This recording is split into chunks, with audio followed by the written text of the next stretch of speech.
اللهم صل على محمد وآل محمد. A'udhu billahi minash shaitanir rajim, bismillahir rahmanir rahim. En el nombre de Dios, el clemente, el misericordioso, la paz de Dios sea con todos sus profetas, desde Adán hasta Muhammad, salawatullah wa salamuhu alayhim ajma'in. Continuando con esto del milagro coránico, uno de los puntos fundamentales de los milagros es, como dijimos anteriormente, el desafío que hace el profeta para que los demás puedan hacer algo como el milagro que él hace. Porque a través de ese desafío ellos mismos se dan cuenta que el que no puede hacerlo, entonces está claro que el que lo hizo es profeta. El Corán dice, وَإِذَا تُتْلَى عَلَيْهِمْ آيَاتُنَا, cuando lees leídas, digamos, las aleyas, los versículos a estas personas, قَالُوا قَدْ سَمِعْنَا لَوْ نَشَاءَ لَقُلْنَا مِثْلَ هَذَا. Dice, nosotros escuchamos el Corán y si hubiéramos querido, hubiéramos dicho algo similar a esto. إِنَّ هَذَا إِلَّا أَسَاطِيرُ الْأَوَّلِينَ. Dice, no es más que, digamos, estas historias de los antecesores, digamos, lo mismo que ocurría con los antecesores. En otra ley dice, قُلْ لَإِنِ اجْتَمَعَتِ الْإِنسُ وَالْجِنُّ عَلَى أَنْ يَأْتُوا بِمِثْلِ هَذَا الْقُرْآنِ لَا يَأْتُونَ بِمِثْلِهِ وَلَوْ كَانَ بَعْضُهُمْ لِبَعْضٍ ظَهِيرًا, que significa, si todos los genios y todos los hombres se unieran y, digamos, colaboraran entre sí para hacer o escribir o decir algo como el Corán, no lo hubieran hecho, o no lo podrían hacer. Entonces está claro que el desafío que hace el Corán para que otros vengan y escriban algo así ha sido comprobado y está digamos, en los testimonios históricos que nadie ha podido escribir algo similar. De hecho, tenemos en la historia que se cuenta que los árabes de aquel momento comenzaron a escribir aleyas, por ejemplo, similares no similares obviamente, trataron de hacer algo similar a las aleyas de las suras cortas, por ejemplo, la sura del elefante, que habla del elefante por una cuestión histórica del año del elefante, cuando quisieron derrumbar, digamos, la Kaaba y vinieron con un ejército de elefantes y Dios envió a un ejército de aves para expulsarlos. Bueno, una historia que ocurrió en la época del año del nacimiento del profeta, y hay una sura que habla sobre el elefante, digamos, sobre esta historia del elefante.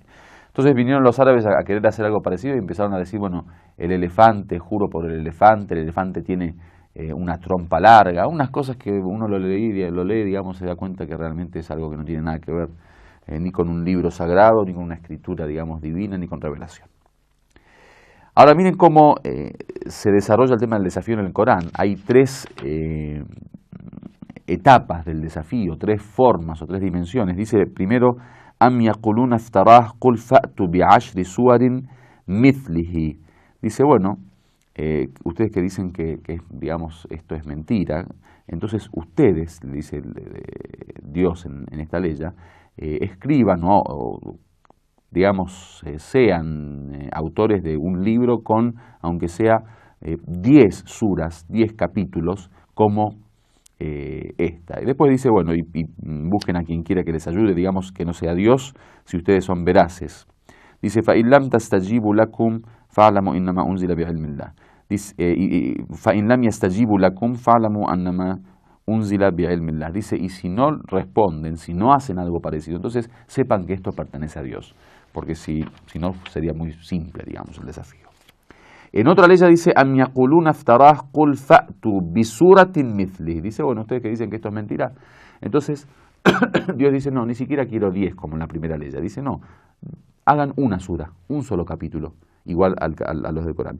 Wad'u man istata'tum min dunillah in kuntum sadiqin. Nuevamente dice, y busquen, digamos, inviten a quien quieran, ustedes que no sea Dios, obviamente, si son veraces.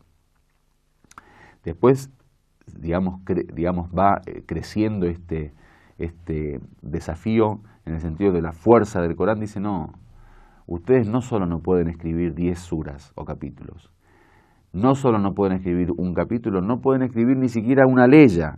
Dice, وَإِن كُنْتُمْ فِي رَيْبٍ مِمَّا نَزَّلْنَا عَلَى عَبْدِنَا. Dice, si ustedes tienen duda de lo que nosotros hicimos descender o revelamos a nuestro siervo, فَأْتُوا بِسُورَةٍ مِّن مِثْلِهِ. escriban una sura como esta, shuhada'akum min dunillah in kuntum sadiqin. Después dice, fa in lam taf'alu wa lan taf'alu fattaqun nar allati waquduha an-nasu wal hijara u'iddat lil kafirin. Perdón, yo me equivoqué, no era una leya, una sura, como diciendo, esta es una segunda leya que habla del mismo, o de la misma dimensión del desafío, que si ustedes no pueden hacer 10, entonces hagan una. Acá está repitiendo justamente eso. Entonces, el desafío está claro, hasta hoy en día existe ese desafío, el Corán es el libro de Dios, según la pretensión del profeta y nosotros, ese libro contiene lo que contiene, tiene su forma, tiene su estilo. Ahora viene Dios y dice, bueno, ustedes que dicen que esto no es de Dios, que esto no es revelación divina, ¿pueden hacer algo similar? Dice, bueno, al comienzo dice, hagan un libro similar, con 10 aleyas, con 10 suras, perdón, capítulos. Dice, ¿no pueden? Bueno, entonces, dice, hagan con una sura, no hace falta que hagan 10 suras, con una sola sura es suficiente. O sea, ni una sura, ni 10 suras, ni el libro. O sea, las 3 etapas del desafío. Ahora bien, el otro tema que generalmente se toca con respecto a la milagrosidad del Corán es en qué es milagroso el Corán. Ustedes cuando dicen que el Corán es el milagro del profeta y consideran que es el milagro más importante del profeta y es el milagro eterno, bueno, ¿en qué sentido es milagroso el Corán? Tenemos varias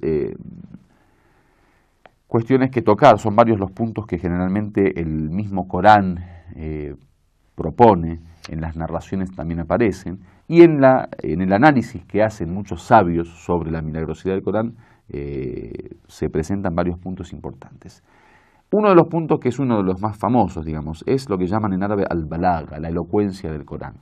El estilo literario que tiene el Corán para presentar su mensaje, digamos, la forma en que fue escrita, la musicalidad, la grandeza del mensaje, que a veces lo que llaman baligh en árabe, elocuente, es no solo tener una estética y una belleza especial en la forma de transmitir el mensaje, sino que esa elección de las palabras más bellas y de una forma estética sea en el momento justo con la persona justa, porque a veces uno puede tener, por ejemplo, palabras bellas y hacer, de su discurso un discurso lindo, estético, pero quizá no está relacionado a un tiempo, a una condición determinada o a la persona que se la dice.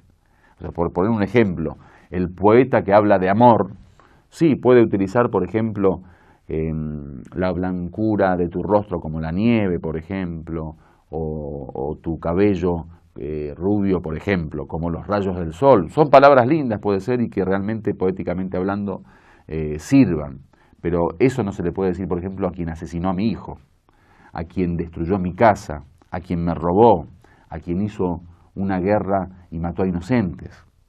Entonces, la elocuencia no es solo elegir palabras bellas en una forma estética y con una forma literaria, o poética linda, sino que además sea en el momento justo, con la persona justa, en un espacio justo.